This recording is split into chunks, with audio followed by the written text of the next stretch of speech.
Bathara ya jagat pangestu ngara. Wong Mastuna Sidam Skaring Bawana langgeng. Bratasena ulun ngaturake nedoni nrima ingkang tanpa pepindhan. Dinamung putulun si Bratasena ingkang keduga mberat marang Sukerta ulun kelawan Kakang Pukulun Bathara Bayu.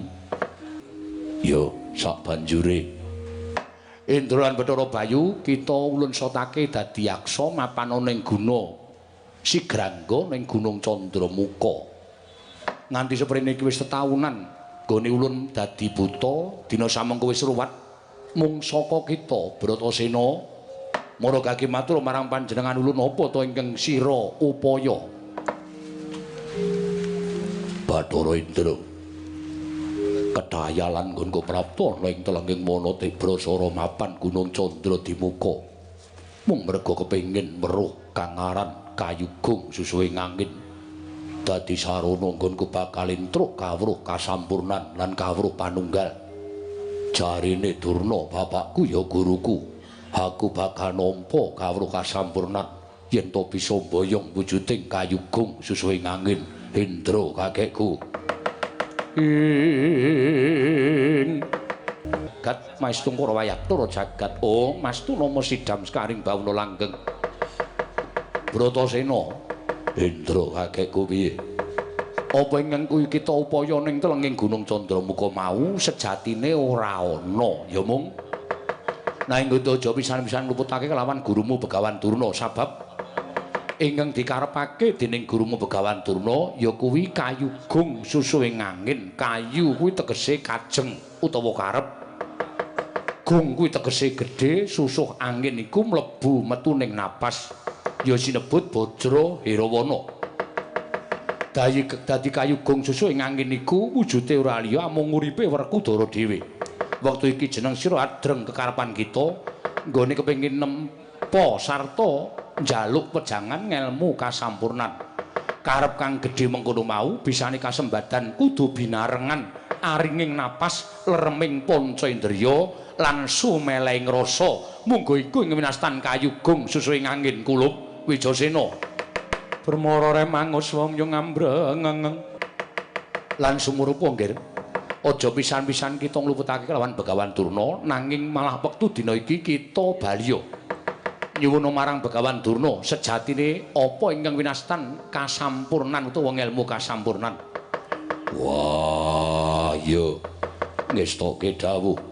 Nanging sadurunge kita bali, ulun bakal paring wujuding pusaka kang aran Paningset Sutra Dewangga. Daya panguwasane lamun ngambahing toya tanpa beda ing dedharatan. Wah, Bratasena, ulun uga bakal paring bebungah kelawan jeneng kita ya kuwi Cunduk Barga Warastra. Sesuk kinarya pusaka yen tumapak Bratayuda isa kinarya jaya kaunggulaning para Pandhawa. Wah, Indra bapakku, Bayu bapakku ngaturake panuwun kang tanpa upama. Sartane sira kula bakal ndak gelung ya kuwi wujud kang gelung minangkara tandha panunggal kelawan Sang Kotipati. Aku mengkari manut kersaning Bayu bapakku. Ayo nggih maragake nderek marang panjenengan ulun dandani Werkudara ya Bratasena.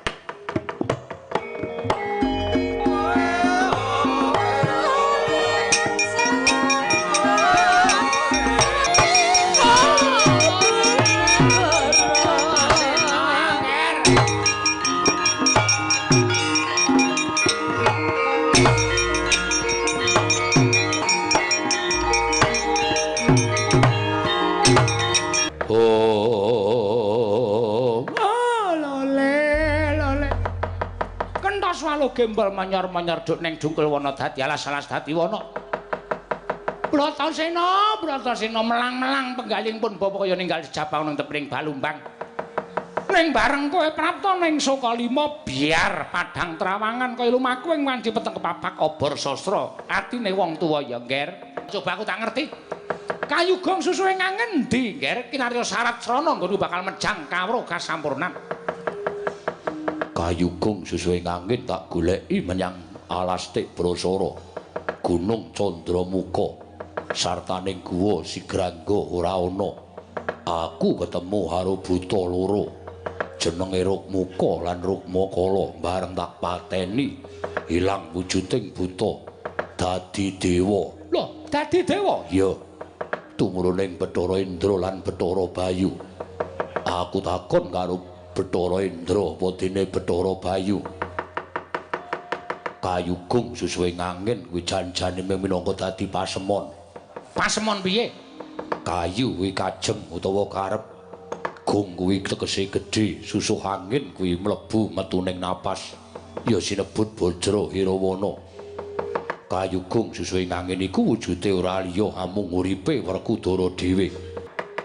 Dadi kayugung susuhe angin kuwi ora ana pancen niatku menggo nyoba marang teteking atimu lan kuwating rasamu nggonmu kepengin kedurungan ngelmu kasampurnan. Saiki aku wis entuk kayugung susuhe angin werdine.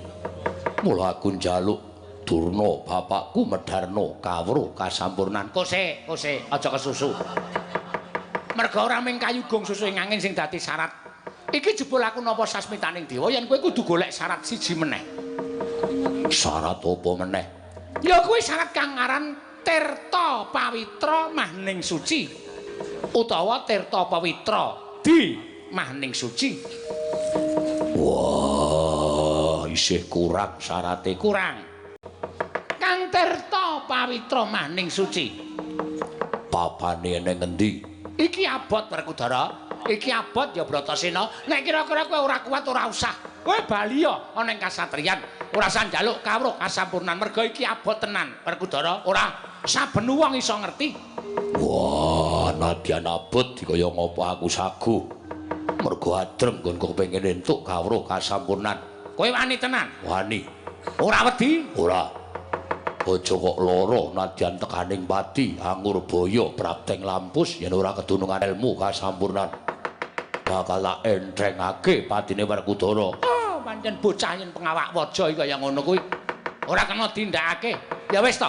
Yen pancen kowe meksa karo Begawan Durna aku kudu ngandhakake menyang endi dununging Tirta Pawitra Mahning Suci.